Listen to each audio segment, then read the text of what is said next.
ঠিক যেটা আসছিলাম আমি, যে মাথার অবভিয়াসলি দরকার, মাথা ছাড়া তো হবে না। তারা বলবি যে স্যার কিছু জনের মাথা আছে তারাই সাকসেস পাবে না, মাথাটা নিজেকে তৈরি করতে হয়। মাথাটা তৈরি করতে হয় তোদের চিন্তা শক্তি দিয়ে, সেটা নিয়ে ভাবতে হয়। কোনো কিছু নিয়ে যদি ভাবিস নিঃসন্দেহে তোদের সাকসেস আসবে, তাদের একটা ওয়ে আউট আসবে। সেই ভাবনাটার জন্য সময় দরকার। সেই সময়টা কি নিয়ে থাকতে হয় না, সেই জিনিসটাকে নিয়ে থাকতে হয়। সেটা যদি তোরা দিতে লাগিস তো তোরা নিজে একটা বড় বড় কেমিস্ট্রির লোক হয়ে যাবে, কিন্তু দিতে হবে। এটাই হচ্ছে পড়াশুনো, এটাই হচ্ছে স্টাডি। যে তুই স্টাডিকে মানে যেটা পড়বি সেটাতে সময় দে, ভাব। সায়েন্স মানে কি, ভাব। তোকে বইয়ের লেখা 3টে লাইন মুখস্থ করার থেকেও আমি বলবো সেটা নিয়ে ভাব, নিজে দেখ। কারোর ক্ষমতা নেই যে নিজে যদি পয়েন্ট ঠিকঠাক লিখিস ভেবে, কারোর ক্ষমতা নেই তোকে 0.001% তোর মার্কস কাটবে, সেই জোগাড় নেই। বইয়ের লেখায় আমাকে লিখতে হবে, নাহলে নাম্বার কেটে দেবে, সে ছোট বয়সে পেরিয়ে এসেছিস, এখানে কোনো গল্প নেই। তো এই কি করেছিলেন, এই ভদ্রলোক কি করেছিলেন, অনেক লেকচার হয়ে গেল, এই ভদ্রলোকের ব্যাপারে আসি। এই ভদ্রলোক দেখলেন, এই ভদ্রলোকের কাছে কিন্তু দুটো ইকুয়েশন অলরেডি চলে এসেছে। কি কি ইকুয়েশন না, একটা উনি ইউজ করলেন E equals to mc square. কোন ভদ্রলোক করেছিলেন, এটা আশা করি সবাই পারবে। দ্বিতীয় করলেন তিনি বোরকে ফলো করলেন। বোর থেকে আমরা কি পেলাম, E equals to h new পেলাম। বললেন যে হ্যাঁ নিউ hc বাই ল্যামডা, যদি ল্যামডাই আনতে চাস তাহলে hc বাই ল্যামডা হবে, তাহলে নিউ দিয়ে আসে না, বোরের অরিজিনাল ইকুয়েশন থেকেই আসে না। তো এই দুটো বলে দুটোই যদি এনার্জি হয় দুটোকে ইকুয়েশনে একই করে দিই না, দেখা যাক কি হয়। তো ভদ্রলোক একই করলেন, mc square equals to h new. এবার নিউটাকে আমরা ভাঙতে পারি কি c বাই ল্যামডা করে, এই ইকুয়েশনটা আমরা শিখে গেছি। বলো cc একটা কাটলো, mc equals to h by lambda, তাহলে lambda equals to h by m into c। cটা কি বলতো, ভেলোসিটি না, বলতে পারি না। ল্যামডা ইকুয়ালস টু একই ব্যাপার, m ইনটু v, সে একই জিনিস হলো। ভদ্রলোক কতটুকু খাটলো বলতো, তার কাছে কিন্তু সেই যুগে কিন্তু অ্যাভেলেবেল চলে এসেছিল তার কাছে। তাহলে একটা নোবেল পেতে গেলে কতটুকু খাটলো সে, সেটা ভাবতে হয়েছে, তাকে নিয়ে রিসার্চ করতে হয়েছে। অবভিয়াসলি তার টাইম লেগেছে, সেটা সব অবভিয়াসলি সেটা হবে কিনা। আর তখনকার মানুষ তো এত সহজে ছিল না, তখনকার মানুষ তো এত সোজা ছিল না যে এখনকার মানুষ। সায়েন্স কখনোই এ নয় যে আমি কেউ বলে দিল আমি সেটা বিশ্বাস করলাম। সামান্য আমাদের যদি গ্রিক এম্পোরিয়াম পড়েছিস, তাতে এক ভদ্রলোকের নাম শুনেছিস, সক্রেটিস, নাম শুনেছিস তো? গ্রিক এম্পোরিয়াম পড়েছিস তো, তোর হিস্ট্রিতে কোথাও ছিল হয়তো, নিজের 10 এর মধ্যে ছিল। তো সেখানে সক্রেটিস সারা জীবন বলে গেল যে এই কথাগুলো গুরুত্বপূর্ণ, কজন পাত্তা দিল? শেষ বয়সে গিয়ে পাত্তা দিল তার দুটো অ্যাসিস্ট্যান্ট, প্লুটো, যার দার্শনিক চিন্তাধারা সারা বিশ্বে পপুলার। সক্রেটিস যতটা পাত্তা পেল না, তার থেকে পেল কে, প্লুটো। কারণ প্লুটো এস্টাবলিশ করতে পেরেছিল। অত তো সোজা নয় যে আমি বলে দিলাম আমাকে বিশ্বাস করে নেবে। তো এখানেও জাজমেন্ট ছিল। এখানে প্রথম জাজমেন্ট হয়েছিল কি ডি ব্রগলি, যে বলেছিল যে ঠিক আছে এটা আমি মেনে নিলাম, এত সহজে নোবেল দিয়ে দেবো, কিভাবে করা যায়? তো বললো এটা থেকে আমাকে একটা বোরের এস্টাবলিশ করে দাও দেখি ভাই, বোরের কোন থিওরি এস্টাবলিশ করে দাও, মেনে নেবো যে না ঠিক আছে এই তত্ত্ব ঠিক আছে। ডি ব্রগলি বললো আচ্ছা ঠিক আছে। ডি ব্রগলি কো ওয়ার্কার করলো, আচ্ছা ঠিক আছে দেখা যাক কি করা যায়। তো ডি ব্রগলি বললেন যে একটা অরবিট আছে, ধরলাম গোল হবে না, হলো না, অভ্যাস করতে হবে রে, তাই তো আছে। একটা অরবিট আছে বললো, এবার একটা ইলেকট্রন ঘুরছে। আমি দেখলাম ইলেকট্রনের দুটো নেচার আছে, একটা কি দেখলাম, পার্টিকেল নেচার, একটা দেখলাম ওয়েভ নেচার। তো ওয়েভ নেচার অনুযায়ী সে ওয়েভ করে চলছে। আচ্ছা যেমন ভাবে হোক, অরবিটালে একটা আমি ইলেকট্রনের ওয়েভি ক্যারেক্টার রাখলাম। তো একটা ইলেকট্রন নিঃসন্দেহে এখান থেকে ধর ওয়েভ ক্যারেক্টারের উঠতে লেগেছে, নিঃসন্দেহে ওই অরবিটে, মানে আমরা জানি বোরের সেকেন্ড ল অনুযায়ী, সেকেন্ড পস্টুলেট অনুযায়ী, যদি স্টেশনারি অরবিট এবং স্টেশনারি এনার্জি স্টেটে থাকে তাহলে নিঃসন্দেহে এইটাই কন্টিনিউ করে যাবে। এই নয় যে এখান থেকে এসে বাইরে বেরিয়ে যাবে। তাহলে কন্টিনিউয়াস ওয়েতে এটাই চলতে থাকবে, ঠিক। আমরা এখান থেকে তাহলে আমরা কমপ্লিট ওয়েভ পাবো, পূর্ণ তরঙ্গ দৈর্ঘ্য পাবো। তো আমরা ধরলাম এখান থেকে এটা একটা তরঙ্গ দৈর্ঘ্য λ1, এটা একটা ধরলাম, এটা একটা ধরলাম, আর এটা একটা হলো, কটা পেলাম? 4টে কমপ্লিট। তাহলে আমি ধরে নিলাম একটা যে কোনো আমি অরবিট নিয়েছি তাতে n নাম্বার অফ পূর্ণ তরঙ্গ দৈর্ঘ্য আছে, ঠিক। সেটার ইকুয়েশন ম্যাথমেটিক্স কি বলছে, যে এর যে এই যে অরবিটের যে সারকামফারেন্স মানে পরিধি 2πr। যাক ম্যাডাম, সব দেখতে পাচ্ছেন এখন? ঠিক আছে, তাহলে এটা আরেকবার করাচ্ছি আমি।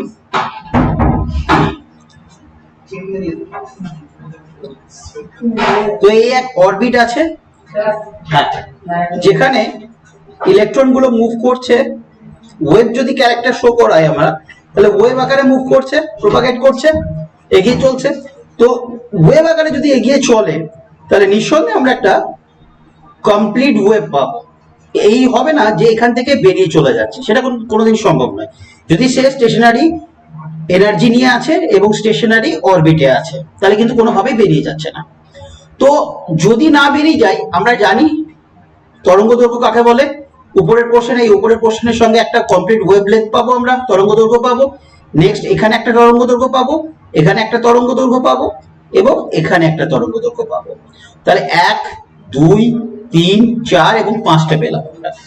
তো আমরা একটা আননোন অরবিট নিলাম যেখানে n ল্যামডা পেলাম, কমপ্লিট n ল্যামডা পেলাম। সেটা কার সঙ্গে সমান হবে? ম্যাথমেটিক্স বলছে 2πr, মানে তার সারকামফারেন্স অর্থাৎ তার পরিধির সঙ্গে সমান হবে। হ্যাঁ, 2πr equals to n lambda হয়ে গেল।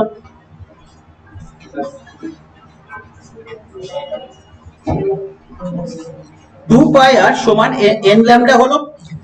এইবার দেখা যাচ্ছে এই ল্যামডাটাকে আমি যদি ডি ব্রগলির ইকুয়েশনে সাবস্টিটিউট করে দিই h/m * v, তাহলে কি পাবো?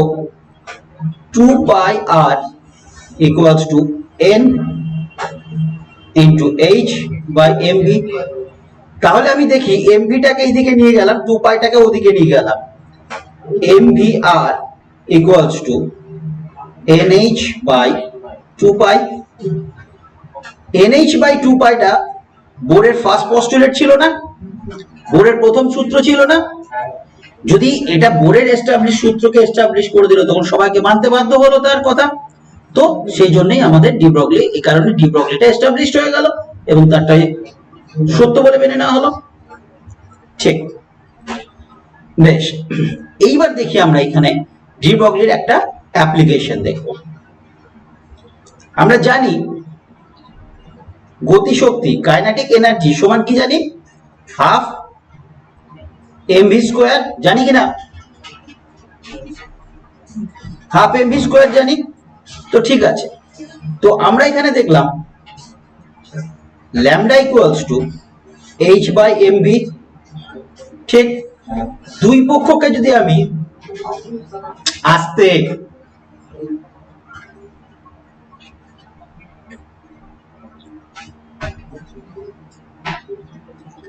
এবার যদি আমি কি করি, v দিয়ে মাল্টিপ্লাই করি, v ইন্টু ল্যামডা, এখানে একটা v আসবে না, নিচে করতে হবে না? এক মিনিট, এটা কনসেন্ট্রেশনটা ব্রেক করালেই তো চিনলে, আর কিছু না। তো ল্যামডা ইকুয়ালস টু আমরা জানি h/mv। তো আমরা এখানে কি করছি, ল্যামডাকে v দিয়ে ডিভাইড করছি এই সাইডে, এই দিকেও আমি v দিয়ে ডিভাইড করছি, তাহলে v স্কয়ার হলো, ঠিক। তাহলে আমরা পাবো কি,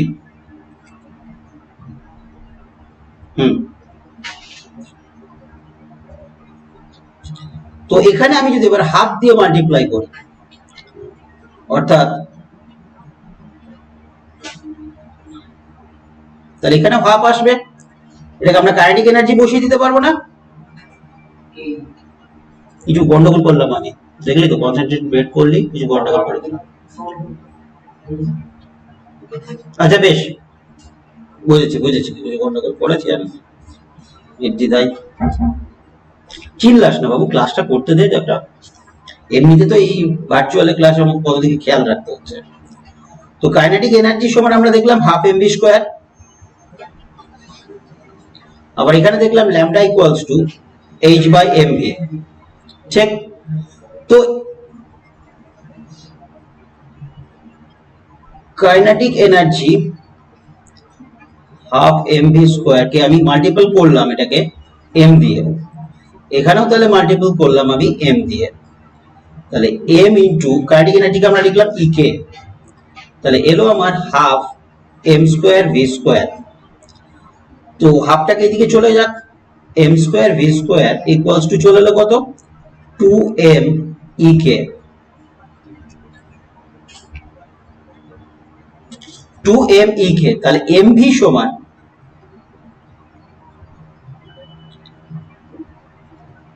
এটা পেলাম, mv স্কোয়ার সমান এটা পেলাম, ইকে বলছি কাইনেটিক এনার্জি বা গতিশক্তি, তাহলে mv সমান কি পেলাম, রুট ওভার 2m ইকে।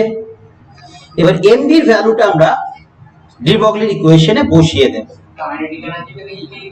হ্যাঁ, কাইনেটিক এনার্জিকে ই সাফিক্সে কে লিখছি, তাহলে lambda equals to H by MV, এমভিটা বের করে নিয়েছি, বসিয়ে দিই, 2m ইকে। তাহলে ল্যামডার ইকুয়েশন আমরা অ্যাপ্লিকেশন পেলাম, একটা ডি ব্রগলি ইকুয়েশনের একটা প্রয়োগ পেলাম, যেখানে কি করতে পারলাম, ল্যামডা সমান h by root over 2m ইকে।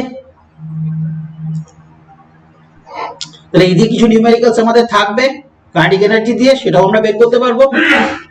এ গেল আমাদের de Broglie wave equation, dual nature of subatomic particle. এবার চলে আসবো আমরা কাইনেটিক এনার্জি মানে গতিশক্তি নিশ্চিত। বল বল বল। কাইনেটিক এনার্জি মানে গতিশক্তি। হ্যাঁ, মানে ইলেকট্রনটা ঘুরছে তার গতিশক্তি। ইলেকট্রনটা ঘুরছে, মোশনে আছে, সেজন্য আমরা গতিশক্তি যেখানে আলোচনা করছি। গতিশক্তির একটা ইকুয়েশন আমি ডি ব্রগলি থেকে এস্টাবলিশ করলাম। আবার গতিশক্তি অনেক ভাবেই হয়। আবার যদি গতিশক্তি নিয়ে যদি প্রশ্ন করি যে ইলেকট্রনের গতিশক্তি কিভাবে আমি বের করব, আরো অন্য কোনো উপায় আছে। চেক, তো বলছে যদি একটা ইলেকট্রনকে এনার্জি দিচ্ছিস, ঠিক, এনার্জি দিচ্ছিস, কোন একটা অরবিটে আছে, সেখান থেকে সে বেরিয়ে যাচ্ছে, এনার্জি দিলাম, বেরিয়ে যাচ্ছে, তো সেই অরবিট থেকে অবভিয়াসলি অরবিটের থেকে বেশি এনার্জি হচ্ছে, সেখান থেকে বেরিয়ে যাচ্ছে। বেরিয়ে যে যাচ্ছে, কি নিয়ে বেরোচ্ছে সে, তাহলে যতটা তাকে বের করতে এনার্জি লাগবে, সেই এনার্জিটা অ্যাকোয়ার করলো প্রথমে। যে এনার্জিটা এক্সেস আছে আমার বের করার পর, সেটা কাইনেটিক এনার্জিতে কনভার্ট হয়ে যাবে, ঠিক কি না? প্রথমে এনার্জিকে ওই অরবিট থেকে বের করা হলো, বের কি করে করছি, ওই এনার্জিতে যে এনার্জিটা নিয়ে আছে তার থেকে সাফিসিয়েন্ট এনার্জি দিচ্ছি। তাহলে যে বেরিয়ে যাচ্ছে ইলেকট্রনটা, সে কি নিয়ে বেরোবে, বাকি এনার্জিটা কি নিয়ে বেরোবে, গতিশক্তি নিয়ে বেরোবে। তাহলে সেখানে কিন্তু কাইনেটিক এনার্জি তৈরি হচ্ছে, সেটাও বলতে পারি আমরা।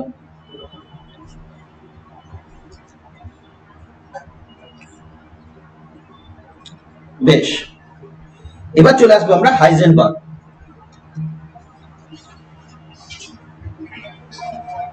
Heisenberg uncertainty principal.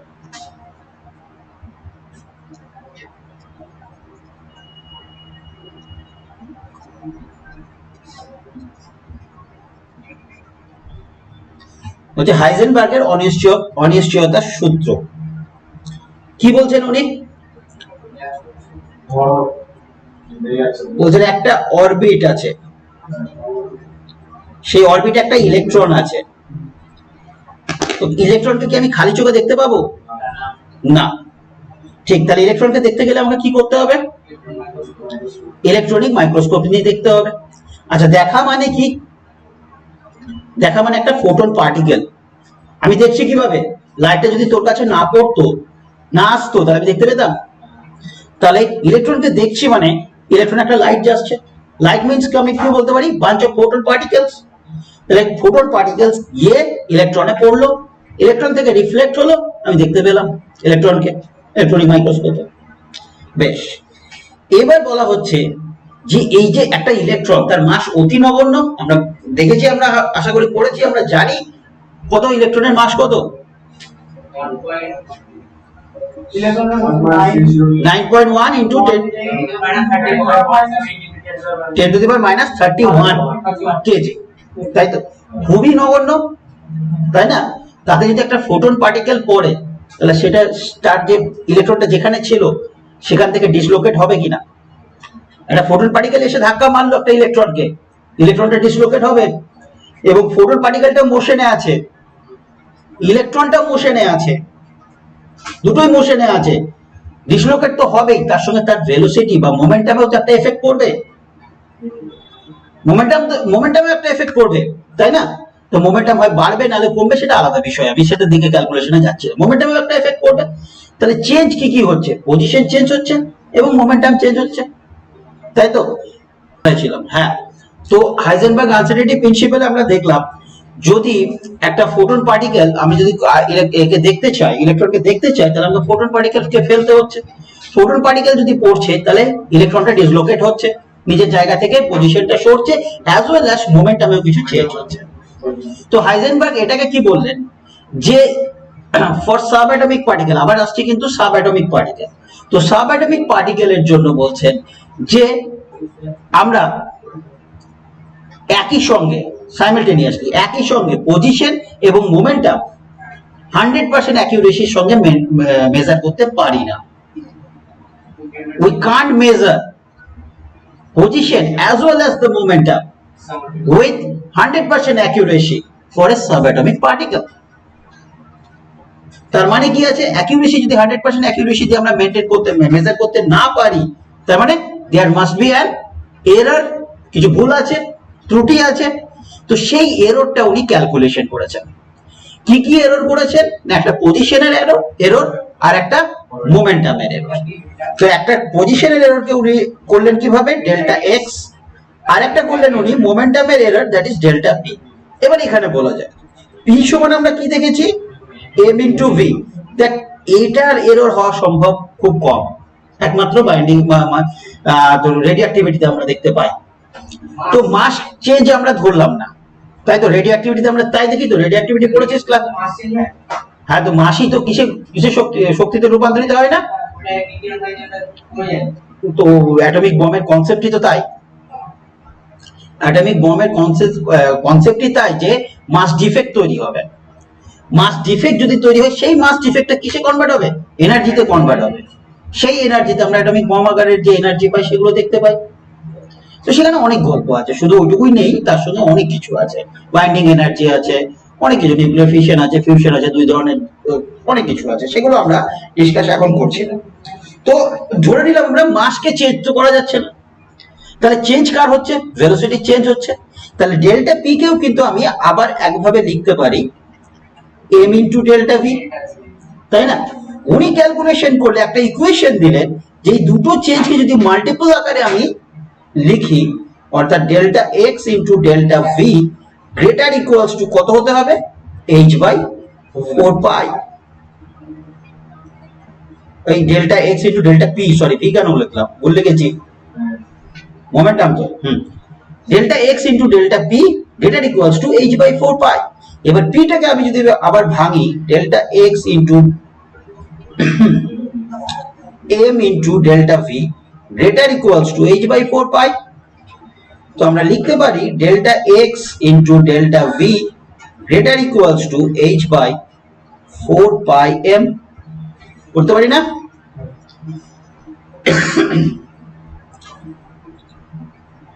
এটা আমরা হাইজেনবার্গের আনসার্টেনিটি প্রিন্সিপাল পেলাম। বেশ, এই হাইজেনবার্গের আনসার্টেনিটি প্রিন্সিপালটা আমরা যদি কেউ স্পেস সায়েন্স নিয়ে পড়তে চাই, বা ফিজিক্সে হয়তো থাকলেও থাকতে পারে, এখানে একটা জায়গায় অ্যাপ্লিকেশন পাওয়া যায় আমাদের। কোথায়? না, এনার্জির সঙ্গে টাইম একই রুলস ফলো করে চলে Heisenberg uncertainty principle. Delta E into delta T greater equals to H by 4 পাই।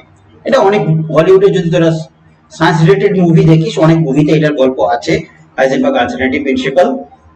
এবং এটা স্পেসের ক্ষেত্রে খুব ভালোভাবে লক্ষ্য করা যায়, টাইম গ্যাপ বা টাইম বেরিয়ে যাচ্ছে, টাইম কমে যাচ্ছে, টাইমটা ফ্লাকচুয়েট করছে, টাইমটা ফিক্সড হয়ে যাচ্ছে, অনেক কিছু গল্প আছে এখানে স্পেস সায়েন্স রিলেটেড। ফার্দার যদি কেউ পড়ে, তাহলে এটার অ্যাপ্লিকেশন সে পাবেই পাবে। ঠিক,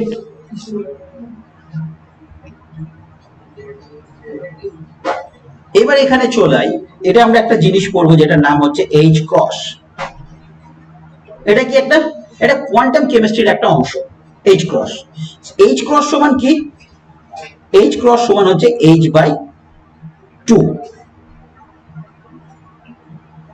তাহলে এখানে আমরা কি বলতে পারি, ফর্মুলাটা কি দাঁড়াচ্ছে, delta X delta P greater equals to H cross by 2 pi. Sir ওরা জিজ্ঞেস করছে এইচ ক্রসটা কি এখানে? এইচ ক্রসটা একটা সিম্বল ফর কোয়ান্টাম কেমিস্ট্রির একটা অংশ, জাস্ট আমি একটা দিয়ে রাখলাম, এক বছরে এমসিকিউ তে এসেছিল এইচ ক্রস দিয়ে, যার জন্য আর ডিটেইলস কিছু জানতে হবে না। স্যার ওরা বলছে এখানে সিগনিফিকেন্সটা কি এইচ ক্রসের? এইচ ক্রসের সিগনিফিকেন্স একটা কোয়ান্টাম নোটেশন, যেটাকে h/2 কে এইচ ক্রস দিয়েও কিন্তু, ও শিট সরি ভুলে গেছি, h/2 হবে এটা। তার মানে H cross by 2, H cross হচ্ছে h/2 কে আলাদাভাবে লেখার জন্য একটা নোটেশন, কোয়ান্টাম কেমিস্ট্রির একটা নোটেশন ইউজ করছি, যেটাকে এইচ ক্রস বলছি।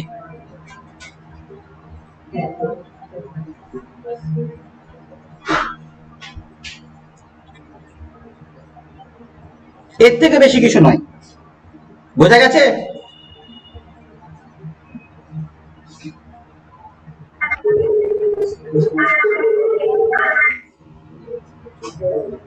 আওয়াজ আসছে না।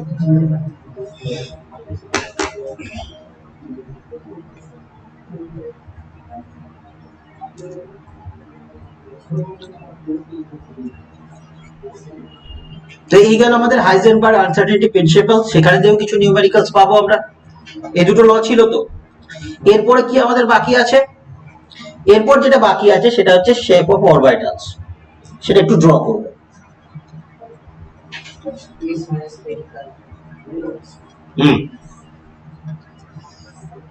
দেখা যাক, বলছে এস অরবিটাল কি আকার শেপ হবে? স্ফেরিক্যাল। পি অরবিটাল কি কি থাকে তার মধ্যে? px py and pz। px কি হবে? না আমি 2D তে আন। px যদি হয়,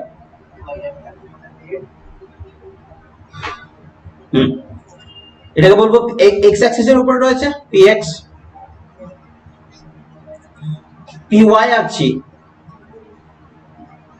অ্যাক্সিসটাকে চেঞ্জ করে দিচ্ছি, খেয়াল রাখতে হবে। pz আছি,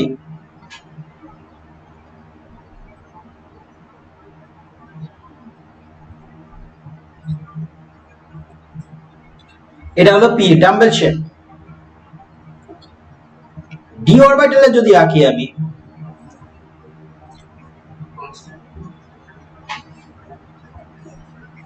কতগুলো পাবো? dxy dyz dzx dx square minus y square dz square. তো এটা হচ্ছে ডাবল ডাম্বেল শেপ। তো এটাকে x করলাম, এটাকে y করলাম, এটা কিন্তু ইন বিটুইন দ্য অ্যাক্সিসেস থাকবে, দুটো অ্যাক্সিসের ঠিক মাঝখানে। y করলাম, z করলাম,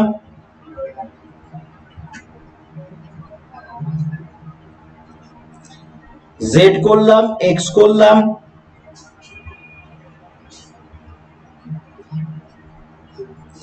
এবার কিন্তু চেঞ্জ হলো, এবার কিন্তু অ্যাক্সিস বরাবর।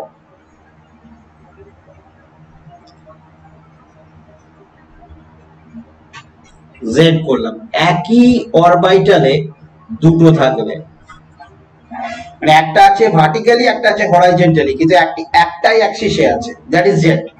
সেজন্য এটাকে নাম দিলাম dz স্কয়ার। তো এই হচ্ছে পাঁচটা, যার মধ্যে তিনটে আছে দুটো অ্যাক্সিসের মাঝখানে, আর দুটো আছে অ্যাক্সিসের উপরে, অ্যাক্সিস বরাবর বলতে পারি আমরা যেটা। তো এই হচ্ছে শেপস অফ অরবিটালস। তাহলে এস দেখলাম, পি দেখলাম, ডি দেখলাম। dz স্কয়ারটা ডোনাট স্যার, হ্যাঁ ডোনাট বা হ্যাঁ, ডোনাটের মতো বলতে পারিস, ঠিক বলেছিস, ডোনাটের মতো।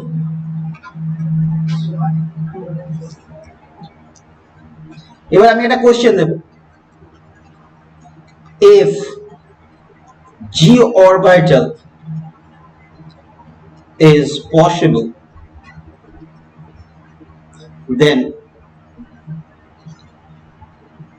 how many electrons are there?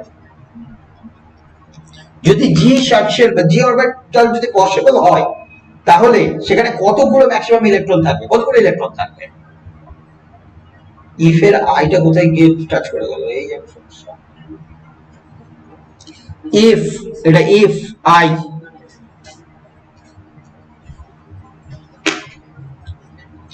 if G orbital, G subshell is possible, then how many electrons are there? কতগুলো ইলেকট্রন থাকবে? কে করতে পারে? আন্দাজে কেউ বলবে না, অপশন দিয়ে দিলাম, অপশন কিছু একটা থাকলো, দেখ আনসার নিয়ে আসি। আন্দাজে নয়, আমি বলছি কিভাবে, যে আনসার বলবে আমি তাকে ধরবো কিভাবে, দেখা যাক।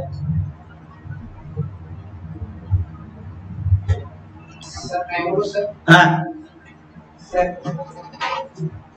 এর ক্ষেত্রে আমাদের এসপিডিএ কে আমরা পাচ্ছি যে পি এর জন্য আমরা পাই পি এর আছে 1, এর জন্য আছে -1, 0 +1, এর জন্য তিনটে পাচ্ছি। এরকম এসপিডিএ যদি করা হয় তাহলে এর জন্য আছে 7টা রেকর্ড।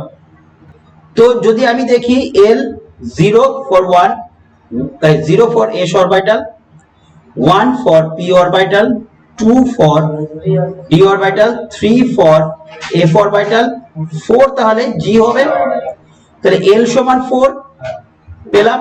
তাহলে M এর ভ্যালু কত হবে? -4 to +4, -4, -3, -2, -1, 0, +1, +2, +3, +4, এত কটা আমরা করতে পারলাম। এবার যদি আমরা এম ভ্যালুর আরেকটা ফর্মুলা ইউজ করি, আমি কি বলেছিলাম আগের দিন, প্রথম ক্লাসে বলেছিলাম এটা, তাই না? এল ভ্যালু যদি যা আসবে, এম ভ্যালু কত আসে, এম ভ্যালু নাম্বারটা কত হয়, কতগুলো এম ভ্যালু পাবো আমরা? গাধা, আগের দিন পড়েছিলাম 12 + 1 পড়েছিলাম না? তাহলে এখানে এল কত, 4, তাহলে কতগুলো এম ভ্যালু পাবো? 2 × 4 + 1, তাহলে 9টা পেলাম আমি এল ভ্যালু। আমি বলেছিলাম ইচ এম ভ্যালু পেলাম, এটা সরি, এম ভ্যালু 9টা পেলাম। আমি বলেছিলাম ইচ এম ভ্যালু সিগনিফাইজ এ বক্স, একটা বক্সে কটা ইলেকট্রন থাকবে? দুটো, তাহলে 9টা যদি বক্স থাকে, সুন্দর, সঠিক আনসার দিয়েছে, সঠিক আনসার দিয়েছে, ঠিক। ক্যালকুলেশন না করলে সে আন্দাজে হবে, স্যার 2 থাকে, 2 এর পরে হ্যাঁ স্যার পুরো 7টা তাহলে 3 5 7 আছে 9 2 18টা, সেই ও বলতে পারিস, আমি তো বলছি, আমি তো বললাম যে বলতে পারিস, আমি সেটা তো আন্দাজেটা নিলাম না আর কি। কিন্তু ঠিক হবে, ওটা মাঝে গিয়েও একই হবে। আমি বলছি তো, আমি কি বলেছি যে না ওটা ভুল বলেছিস? স্যার ওরা আমি বলিনি তো স্যার, ওরা হয়তো আনসার বলেছে, অ্যানসার বলেছে না, না ওরা কিন্তু এক্সপ্লানেশন দিয়েছে, ওরা কিন্তু এক্সপ্লানেশন দিয়েছে, মানে সুন্দর এক্সপ্লানেশন দিয়েছে। ওরা বলেই দিয়েছে যে L = 4, তাহলে 12 + 1 যদি ফর্মুলা করি তাহলে সেখান থেকে চলে আসছে 9 × 2 = 18। তাহলে অযথা ডাউট কেন করছিস? বলেছে ওরা, তুই আন্দাজে বললি বলে ভাববি যে সবাই আন্দাজে বলেছে, তা তো নয়। বেশ, শেপ অফ অরবিটাল হলো, এবার বাকি কি আছে? এই ভদ্রলোককে কি করে বোঝায়, তাও আবার ভার্চুয়াল ক্লাসে, না এইরকম পেনে করে এখন ল্যাপটপে লিখতে হয়। বেশ, দেখা যাক। এক ভদ্রলোক আছে যার নাম শর্ডিঞ্জার ওয়েভ ইকুয়েশন।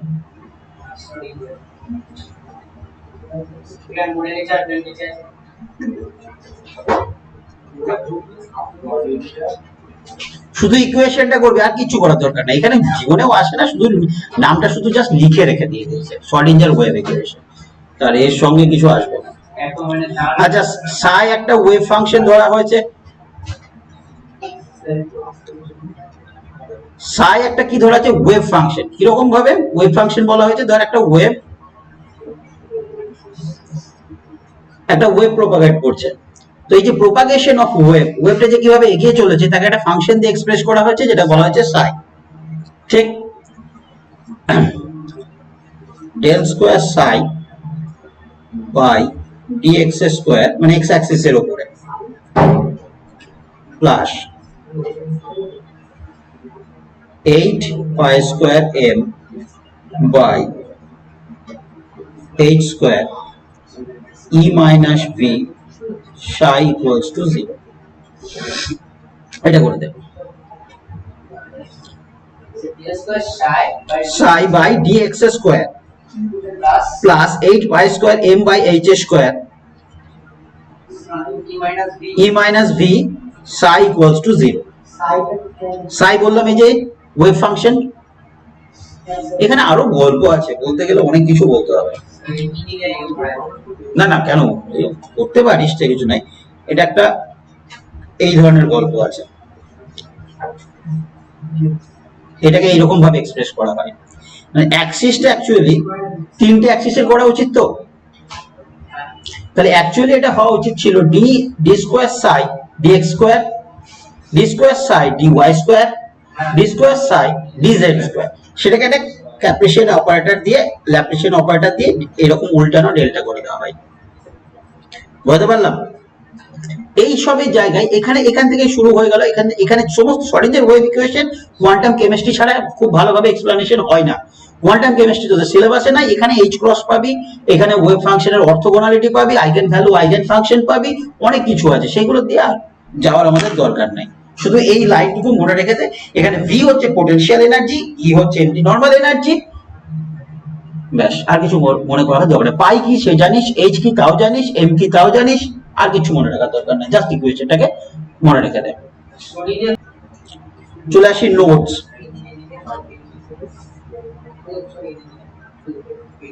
নোটস দেখি আমরা, নোটস কি বলছে। এবার এখানে একটু আমরা পড়ে নেব, আবার সে আসবে সাই স্কয়ার ডি সাই। সাই একটা ওয়েভ ফাংশন, সাই স্কয়ার ডি সাই কি বলা হচ্ছে? প্রবাবিলিটি অফ ফাইন্ডিং ইলেকট্রন, একটা ইলেকট্রনকে খুঁজে পাওয়ার সম্ভাবনা।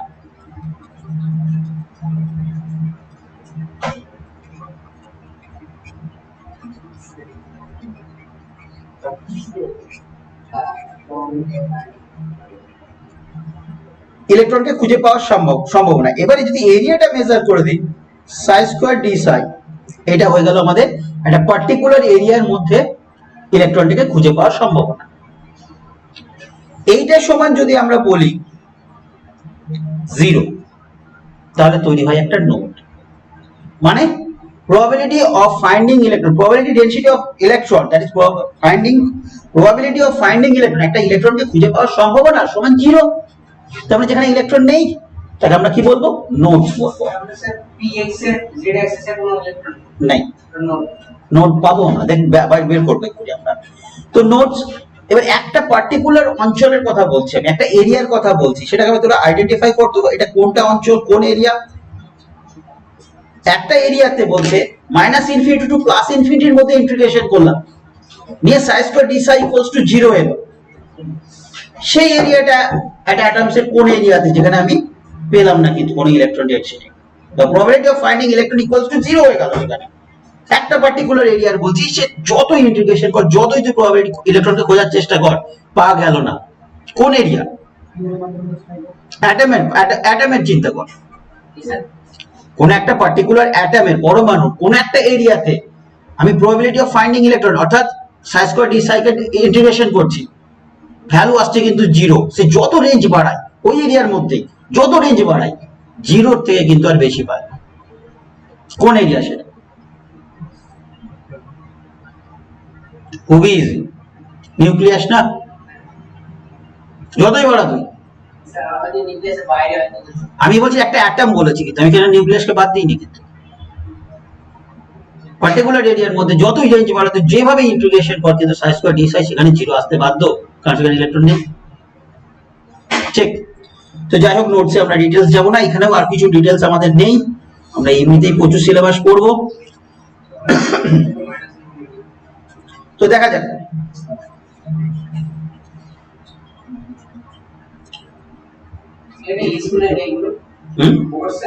না, নোটসের এখানে আমরা কি করব? দুটো ভাগে ভাগ করছি।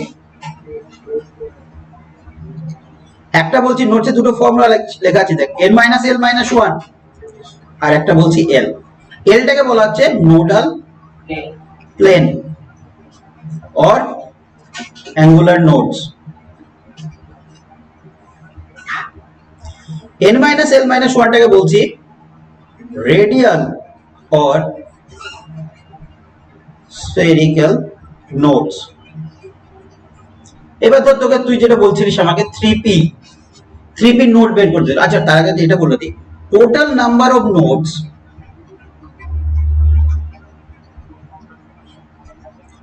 অর্থাৎ টোটাল নোডস কত হলো? n minus l minus 1 plus n, হ্যাঁ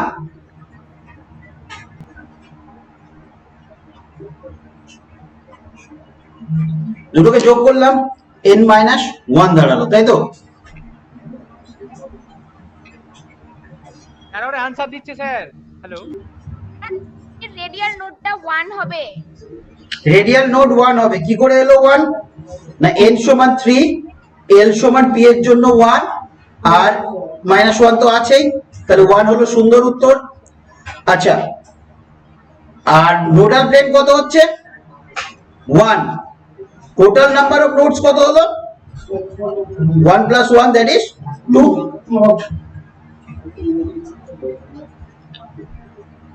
এই তো, তাহলে যাক ঠিক বলেছে, খুব সুন্দর উত্তর হয়েছে। এই গেল আমাদের অ্যাটমিক স্ট্রাকচারের বিষয়বস্তু। তাহলে আর কিছু এমসিকিউ করি, এখন একটু টাইম আছে, নেক্সট দিন আমরা অন্য চ্যাপ্টার ধরবো। আমরা একটু এমসিকিউ এর দিকে যাই।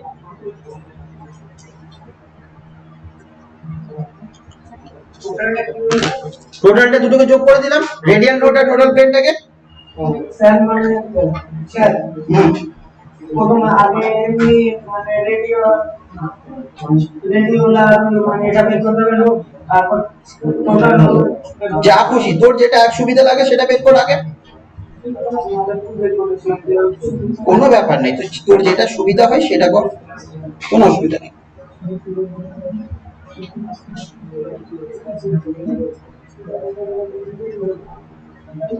এটা এমসিকিউ দেখা যাবে আমাদের।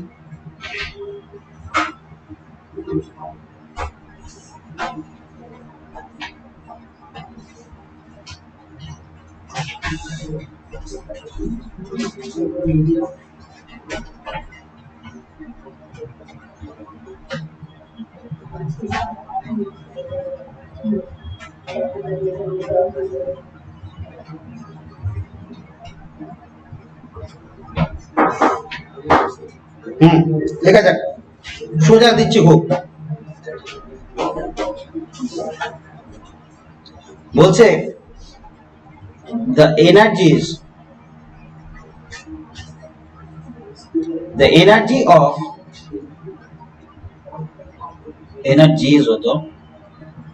the energies IES, energies of E1 and E2 of two radiation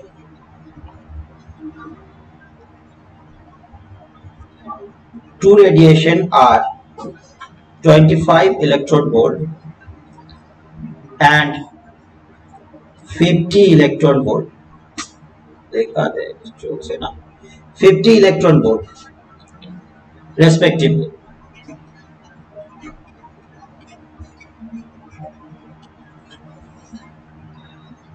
The relation between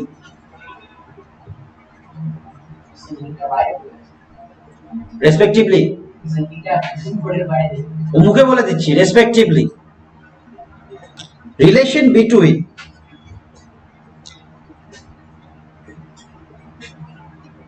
their wavelength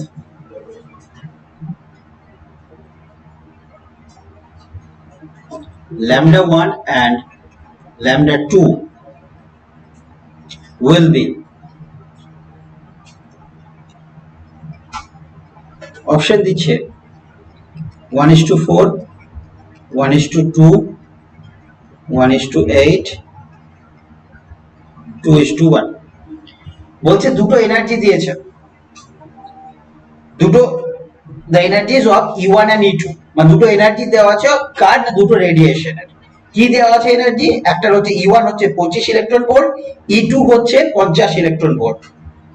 তাহলে বলছে সেই দুটো রেডিয়েশনের ওয়েভলেন্থের সম্পর্ক কি হবে, ল্যামডা 1 আর ল্যামডা 2। E1 এর ওয়েভলেন্থ হচ্ছে ল্যামডা 1, E2 এর ওয়েভলেন্থ হচ্ছে ল্যামডা 2, তাহলে তার রেশিও কি হবে, সম্পর্ক কি হবে? হ্যাঁ বল। 2:1 কি করে করলি? মানে এনার্জিটা 1/λ এর সঙ্গে হ্যাঁ, আমরা দেখলাম E = hc/λ। সুন্দর উত্তর দিয়েছিস। তাহলে E ডাইরেক্টলি আমরা বলতে পারি inversely proportional to the lambda.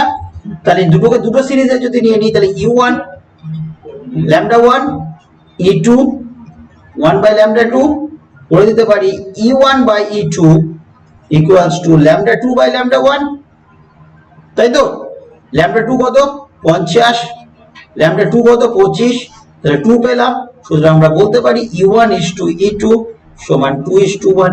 সুন্দর উত্তর হয়েছে। বোঝা গেছে সবার? এটা সোজা ছিল খুব।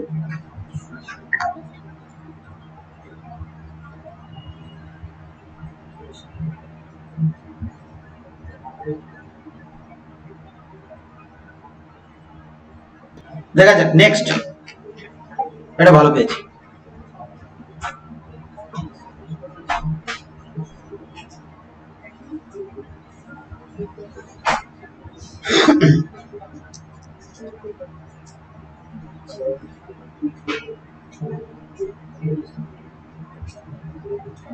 কি বলছে? Calculate de Broglie wavelength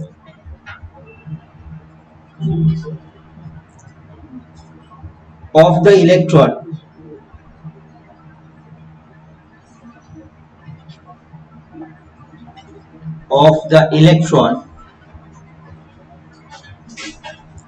revolving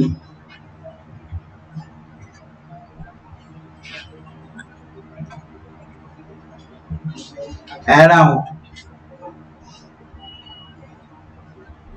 the nucleus in the third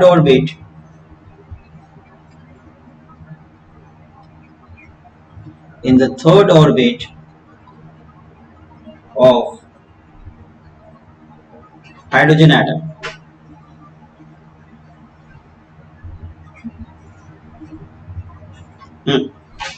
কি বলেছে? ক্যালকুলেট। আচ্ছা, অপশন গুলো দিয়ে দিই। Option A 7.92 Armstrong, option B 9.97 Armstrong, option C 5.79 Armstrong, option D 6.55 Armstrong। Armstrong এর এটা বাইরে চলে গেছে। সেটা অপশন ডি 6.55। পর দেখি বলতে কি calculate the de Broglie wavelength। de Broglie wavelength মানে যে আমরা একটু আগে শিখলাম de Broglie wave equation থেকে। কার বলেছে? একটা ইলেকট্রনের বলেছে। কি রকম কন্ডিশনে বলছে? যেখানে ইলেকট্রনটি নিউক্লিয়াসের সারাউন্ডিং এ ঘুরছে। কোন অরবিটে? থার্ড অরবিটে। কোন অ্যাটমের? হাইড্রোজেন অ্যাটমের। তাহলে হাইড্রোজেন অ্যাটমের একটা থার্ড অরবিটে ঘূর্ণায়মান একটা ইলেকট্রনের de Broglie ওয়েভলেন্থ বা তরঙ্গদৈর্ঘ্য বের করতে হবে।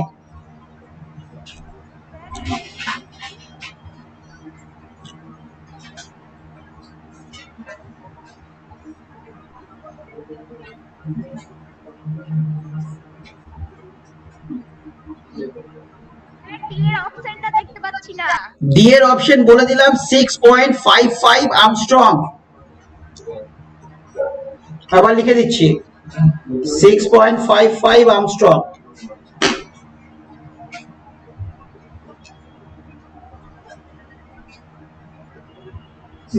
মাস অফ ইলেকট্রনটা 9.5। মাস অফ ইলেকট্রন লাগবে না, এইটুকু বলে দিচ্ছি। যা অত খাটে নাকি? মাস অফ ইলেকট্রন কেন লাগবে?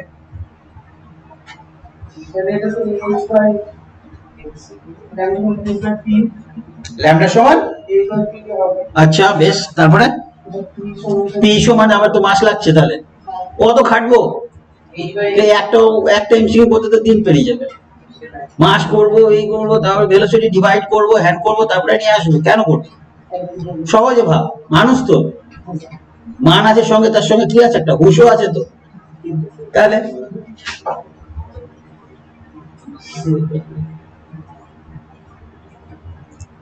ভালো করে চিন্তা কর, থার্ড অরবিট অফ হাইড্রোজেন এটা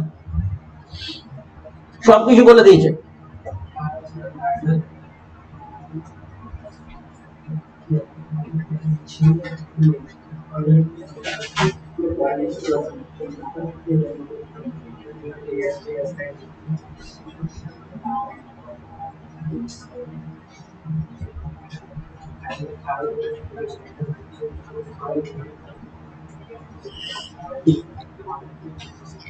যোগীপুর বয়েজ এন্ড গার্লস কে বলবে আনসার?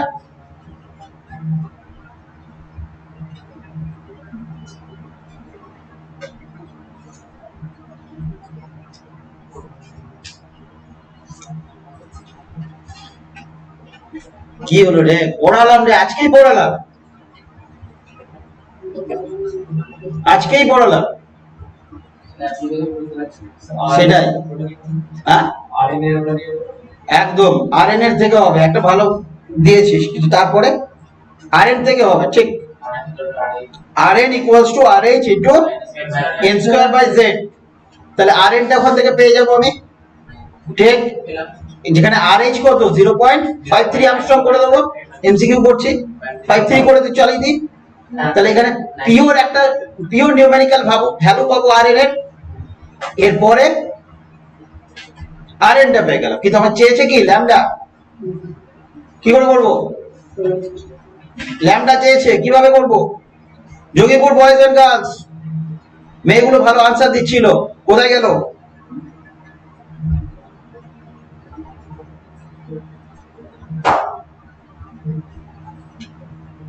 আরএন পর্যন্ত আমাদের ডিসকাশন হয়ে গেছে, তারপরে এবার ল্যামডা কিভাবে নিয়ে আসবো?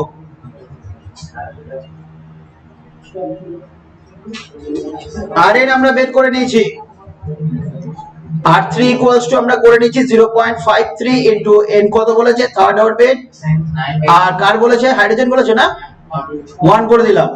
তাহলে R3 ইকুয়ালস টু 9 ইনটু 0.53, এই পর্যন্তই রাখবো। ক্যালকুলেশন শেষে করব, কারণ আগের স্টেপে ক্যালকুলেশন করলে কি জানি পরের স্টেপে হয়তো কিছু কাটাকাটি যেত, সোজা হয়ে যেত, সেজন্য এই পর্যন্ত রাখবো। এত আর্মস্ট্রং হলো, এরপরে কি করব? মুখে বললে হবে না গো, শেষ পর্যন্ত বল। R3 পেলাম, থার্ড অরবিটের রেডিয়াস পেলাম। এরপর আজকেই করালাম রে গাধা, 2 pi r equals to n lambda করাইনি? তো এখানে তো r আছে, এটা R3 বসাবো। তাহলে R3 আমাকে চেয়েছে কি ল্যামডা, তাহলে R3 তো থাকলো এখানে, ল্যামডা বসাবো 2 পাই R3 বাই n করতে পারবো না? n টা কি অরবিট না? এখানে একটা জিনিস জেনে রাখবি যে কতগুলো,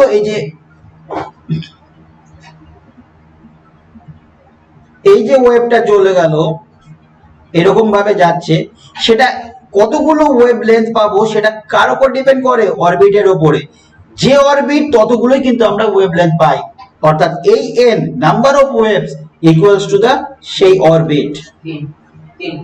তাহলে এখানে n সমান কত বসবে, 3। 2 পাই এর ভ্যালু আমরা জানি কত, 3.14 না? আর কত বেরিয়েছে, 9 ইনটু 0.53 ডিভাইডেড বাই n কত, 3। আর তো কিছু নেই না, তাহলে 6 ইনটু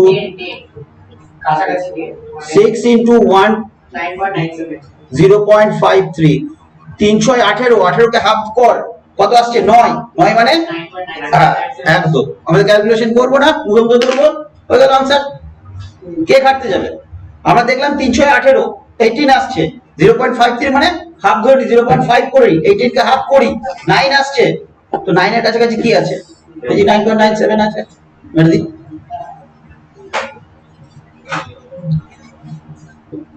এবার বলে স্যার 7.92 তো কাছে, প্রায় 8, 9 এর কাছাকাছি, তাহলে ওটা নিলেন না কেন?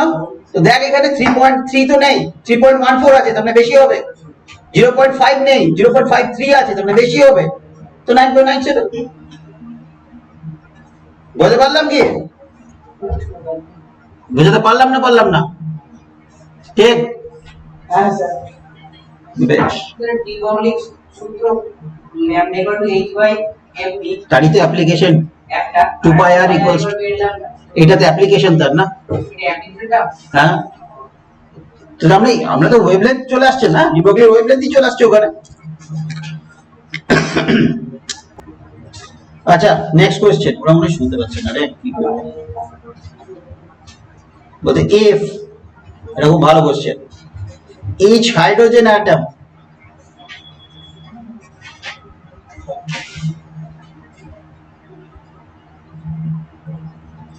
is excited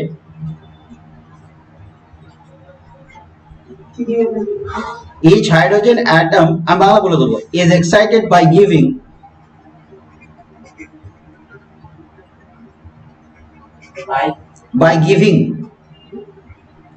GIVING 8.4 electron volt of energy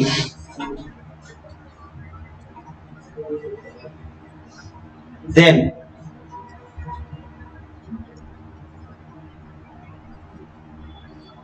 the number of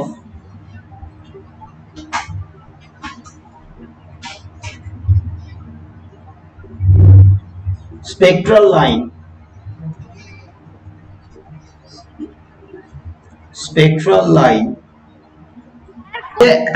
if each hydrogen atom, এটা প্রত্যেক হাইড্রোজেন অ্যাটমকে যদি এক্সাইটেড করা হয়, মানে উত্তেজিত করা হয়, কি দিয়ে না 8.4 ইলেকট্রন ভোল্ট অফ এনার্জি। কত দিলাম energy? 8.4 electron volt of energy.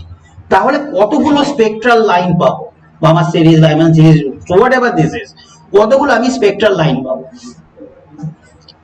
সে বামার সিরিজে হতে পারে, লাইম্যান সিরিজে হতে পারে, যাই হোক সেটা তুই বুঝবি, তোরা বুঝবি। হ্যাঁ, আমি শুধু বললাম এনার্জি দেওয়া হলো 8.4 ইলেকট্রন ভোল্ট অফ এনার্জি। তাহলে কতগুলো আমি স্পেকট্রাল লাইন পেতে পারি?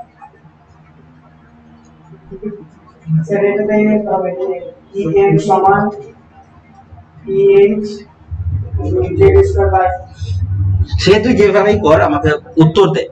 এটা আমি উত্তর শুনবো, তারপর এক্সপ্লানেশন শুনবো। যদি প্রত্যেক হাইড্রোজেন অ্যাটমকে উত্তেজিত করা হয় কি দিয়ে না 8.4 ইলেকট্রন ভোল্ট অফ এনার্জি দিয়ে, তাহলে কতগুলো আমি স্পেকট্রাল লাইন পাবো? বামার সিরিজ হোক, লাইম্যান সিরিজ হোক, হোয়াটএভার, সেটা আমি জানি না। কোন একটা সিরিজের আন্ডারে কিছু স্পেকট্রাল লাইন তো পাওয়া উচিত, দেখা যাক পাওয়া উচিত কিনা। তো সেই কতগুলো সংখ্যা সেটা পাবো আমরা। অপশন দেওয়া আছে 2, 3, 4 এবং 9।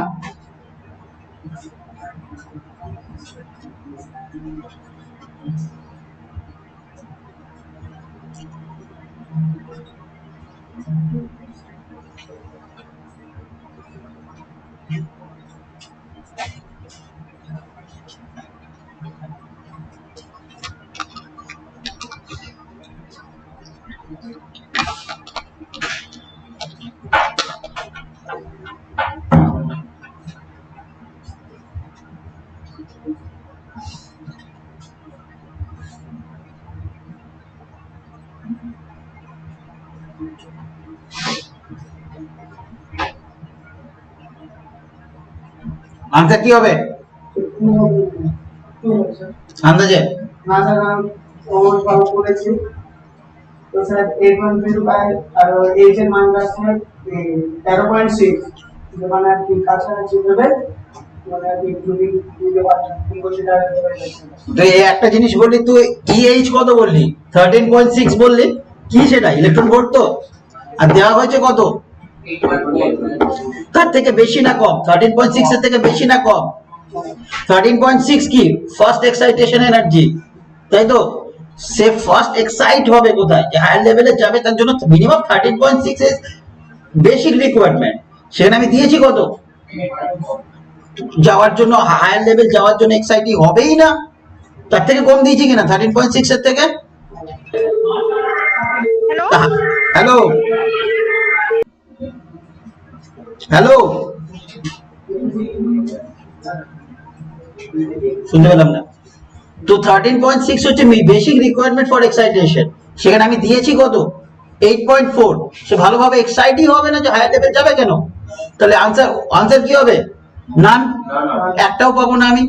আর যদি হায়ার লেভেলে এক্সাইট হই নাই, নান বলেছি, বারবার বলেছি নান, এখন ডায়লগ দিলে তো হবে না বাবু। ঠিক, আমি সুযোগ দেখে বেরিয়ে যাবো, তা তো করলে হবে না।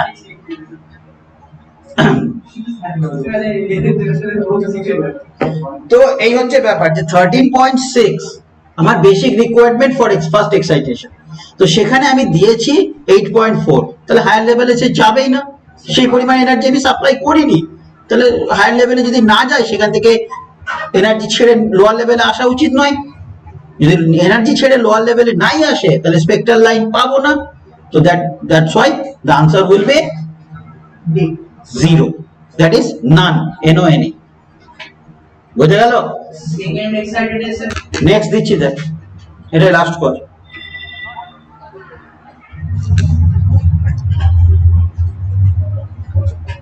সবাই লিখবে, an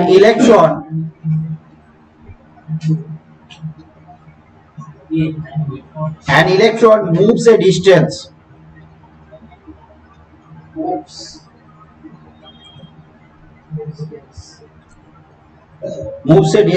equal to its wavelength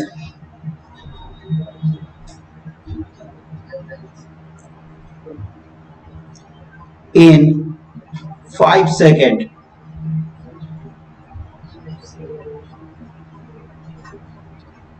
Its speed will be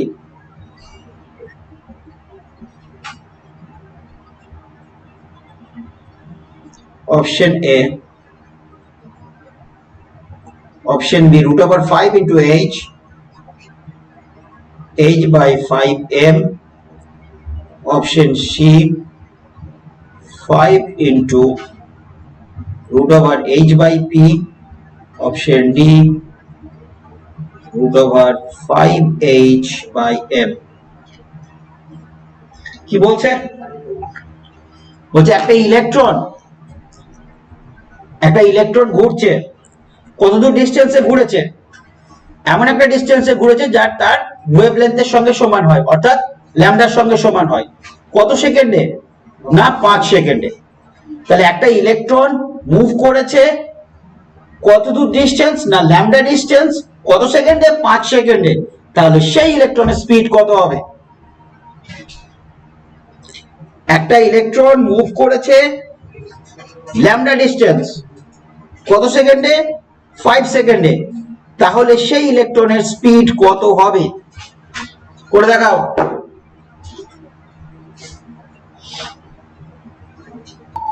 কে বললি? তোরা বললি কেউ?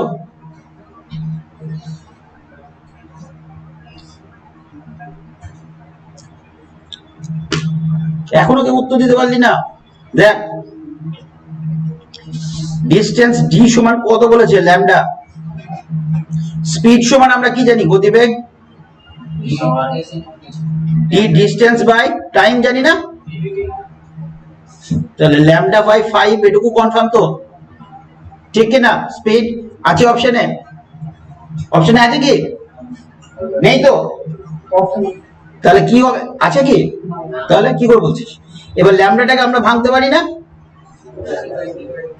ল্যামডাটা কি ভাঙতে পারি? h by m into v by 5, ঠিক কি না? তাহলে এটা সমান আমরা লিখতে পারি কি? h বাই 5m v, ঠিক বললাম? এটা কি ছিল? স্পিড, মানে এটাও ভেলোসিটি।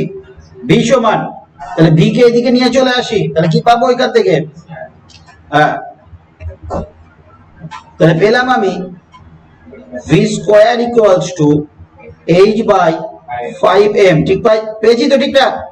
তাহলে v ইকুয়ালস টু কি হবে? √h বাই 5m, ঠিক বললাম কি? সোজা ছিল কিনা? খুবই সোজা ছিল। তাহলে পারছিস না কেন? কোথাও কি কঠিন মনে হলো এটা? জাস্ট বলেছে ডিস্টেন্সের দূরত্বটা সমান তরঙ্গ দৈর্ঘ্য, ল্যামডা, বসিয়ে দিলাম। এবার বলবি, এটা বলবি না তোরা যে স্পিড মানে তোরা জানিস না, গতিবেগের ফর্মুলা জানিস না, তাহলে সেটা তো বলতে পারিস না। গতিবেগের ফর্মুলা তোরা সবাই জানিস আশা করি, ক্লাস 9 থেকে পড়ছিস বা 8 থেকে পড়ছিস বা কেউ 7 থেকে পড়ছিস। দেখ যে দূরত্ব বাই সময়, তো দূরত্বকে আমি বসালাম ল্যামডা বাই 5, ল্যামডাটাকে আমি ডি ব্রগলির ইকুয়েশনে ভেঙে নিলাম h বাই mv। দেখ আবার একটা ভি আসছে, ভিটাকে ওদিকে নিয়ে গেলাম, ভি স্কয়ার এলো, V square equals to h by 5m। তাহলে ভি সমান কি হলো root over h by 5m, that's all. ঠিক কি না? সোজা ছিল তো? একটাও এমসিকিউ এমন কিছু করালাম না যেটা খুব কঠিন মনে হয়। বোঝানোর পর মনে হয়েছে কি খুব কঠিন? কেউ বলতে পারবে না। তো লিখলি না নাকি? লিখেছিস? লেখা কিন্তু যা এখানে পড়বি, খাতা কিন্তু আলাদা আমি বলে দিয়েছিলাম, তার সঙ্গে লেখাটাও কিন্তু একদম সিকোয়েন্স ওয়াইজ হতে হবে, যেন পড়লে মনে পড়ে যে হ্যাঁ স্যার এই জায়গায় বকেছিল, এই জায়গায় খুশি হয়েছিল, এই জায়গায় দুবার গাধা বলেছিল, তাহলে কিন্তু বুঝবি যে ঠিকঠাক করেছিস। ঠিক? তাহলে নেক্সট দিন অ্যাটমিক স্ট্রাকচার কমপ্লিট করে পড়ে আসবি। নেক্সট চ্যাপ্টার আমরা পিরিয়ডিক টেবিল স্টার্ট করব। হ্যাঁ, পুরোটাই পড়ে আসবো। অ্যাটমিক স্ট্রাকচার আর পিরিয়ডিক টেবিল যে শেষ হবে একটা পরীক্ষা নেব, তিনটে একসঙ্গে, তিনটে ব্যাচ একসঙ্গে হবে পরীক্ষা, মানে আলাদা আলাদা কোশ্চেন পেপার পাঠিয়ে দেওয়া হবে, পরীক্ষা নেওয়া হবে, পরীক্ষার উত্তর চেক করবো, এমসিকিউ আকারে পরীক্ষা হবে, 20টা এমসিকিউ থাকবে অ্যাটমিক স্ট্রাকচার আর পিরিয়ডিক টেবিলকে নিয়ে। তারপরে যখন কেমিক্যাল বন্ডিং করাবো তখন সেটা কেমিক্যাল বন্ডিং এর আলাদা পরীক্ষা নিয়ে নেবো। ঠিক? তাহলে হোমওয়ার্ক কি থাকলো? Atomic structure. তোদের বই কি ছায়া? যাবতীয় অঙ্ক আছে, ছায়া তো সব করে দেবে, উত্তর করে দেবে। ওরা তো ভাবে নিজেদেরকে পণ্ডিত, ছাত্রছাত্রীরাও পণ্ডিত, সব উত্তর আমি করে দিলাম। ছাত্রছাত্রীরা নিজেটাকে কম করার মতো কোনো প্রশ্ন নাই ওদের কাছে। তো দেখবি, চেষ্টা করবি উত্তর না দেখে করার, আটকালে আমি আছি। বোঝা গেল? ঠিক আছে, চল, থ্যাংক ইউ।